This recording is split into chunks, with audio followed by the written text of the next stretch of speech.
Well, in this session on the war between two seeds, we're really dealing with the war about two sets of ideas that have two different motivations and two different agendas that really are about who dominates the world system.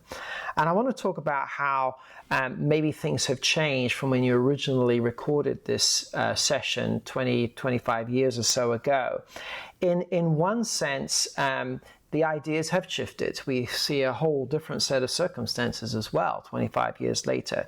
But on another level, the ideas are really very much the same. How have things remained the same? How have things remained different? That helps us to understand the nature of this kind of war between two seeds, perhaps more effectively. My background was in the study of revolution, the study of Marxism, but especially the tactical outlays in terms of how the spiritual reality driving Marxism. Marxism is not an ideology. If it was an ideology, it would have been destroyed by results. It's a spiritual force.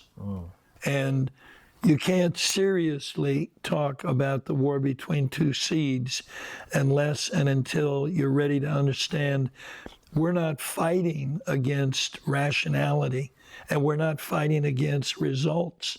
Otherwise, with what's happened in Cuba, what's happened in Venezuela, what's happened in Nicaragua, what happened in China, which is no longer communist, right. Marxist. Collapse of the Soviet Union. All of that, all the results would have destroyed Marxism, word and ideology. It's in the spirit realm. And it doesn't mean we can't deal with it ideologically and with rationality, but it does mean that the real battle has got to be in the realm of spiritual prayer and that whole realm. And let me just interject there, because I think it's important that we recognize that when those systems did collapse in the late 80s and 90s, and they were shown to be, the fake for what it was, fraudulent, fraud for what it was. Yeah. I think there was a mindset at that time that socialism and capitalism has collapsed. Good riddance to it. Yes. We have now rid the world. Well, it was. Of this. And yet here we are a generation later, and we're still flirting around. Yeah, there was a powerful book called The End of Ideology, and iterations of that, numbers of books that, that was all over. The startling thing to me, and very current, is that the left is no longer covert. They are right up front, in our face, and clearly think that we are in a historic moment where they are going to be able to tip the scales to do away with democracy as we have known it, and do away with capitalism as we have known it. And being a student of war and a student of combat, fighting it, I understand those things, studied those things. When your opponent does not try and hide what his intentions are, you've got a serious problem. On one level, that's great because you're not going to fool me. On another level, you've got to be really sure that you hold all the aces right now, or you would not be standing there bold-faced and attacking me up front. There's no subtlety to what you're doing, and that is where we are right now, both in the Global Economic Forum, as they're taking us into the brave new world, which I would not have believed in my lifetime. And I've been in this game ideologically since the 60s, watching all of this take place and go where it's gone. I would not have expected to see the battle we're in now in my lifetime. But because we didn't take it seriously, I spent a lot of time in Washington, D.C. in the late 80s and early 90s trying to find out what organizations were really attacking the roots of Marxism and the roots of socialism. And after several years of intense search, Somebody that I knew from the CIA basically said, Dennis, you're wasting your time. There are no strategists that are ideologically dealing with Marxism. There's only military plans. And I happened to be at the White House in that situation.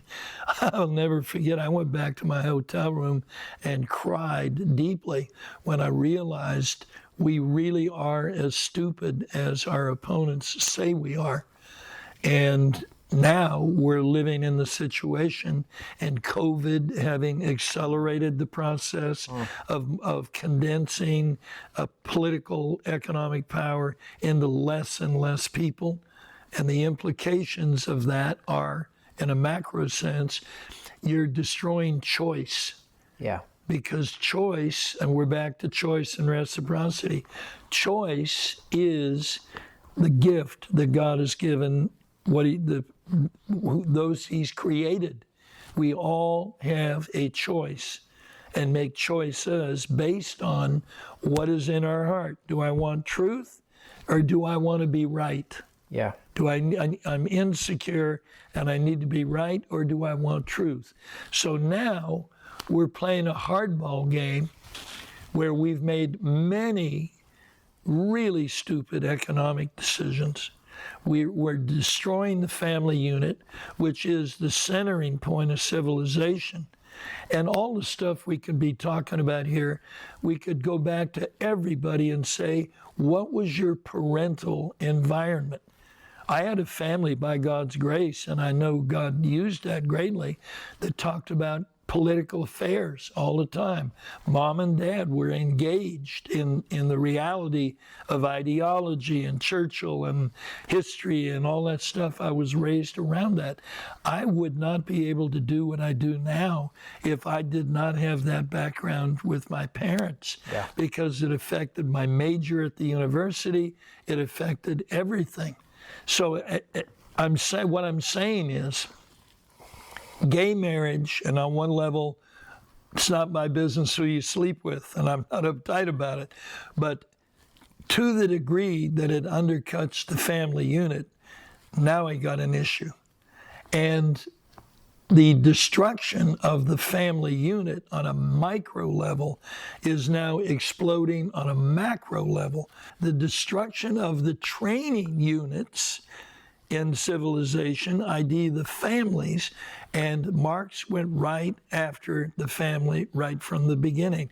The ownership of the kids. We're in a major war right now with the public schools and the labor unions, the teachers' unions. Who owns the kids? Marxism 1A, the state owns the kids.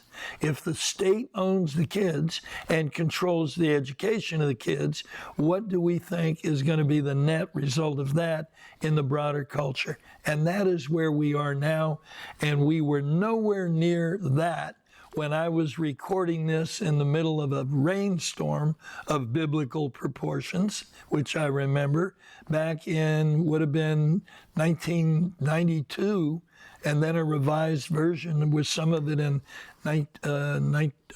2001. I mean, huge change in a condensed period of time. Yeah.